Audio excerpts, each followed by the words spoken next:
6 దిక్కులు మనకు ఆదర్శం కావాలి. వేదం చెప్తుంది, ప్రాచీ దిగగ్నిరధిపతి రసితో రక్షితాదిత్య ఈశః. తూర్పు దిక్కున అగ్నిస్వరూపుడైన ఈశ్వరుడు సూర్యుని ఉత్పత్తి చేస్తున్నాడు, సూర్యకిరణాలను ఉత్పత్తి చేస్తున్నాడు.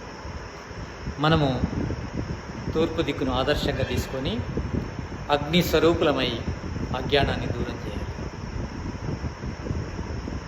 అగ్ని స్వరూపులమై సత్యాన్ని ప్రకాశింపజేయాలి.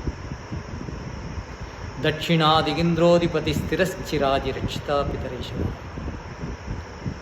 దక్షిణ దిక్కుకు ఇంద్రుడు అయిన పరమేశ్వరుడు అధిపతి. అతడు చంద్రకిరణాల ద్వారా విశ్వాన్ని హరింపజేస్తున్నాడు. మనం కూడా ఇంద్రులమై భగవంతుడి యొక్క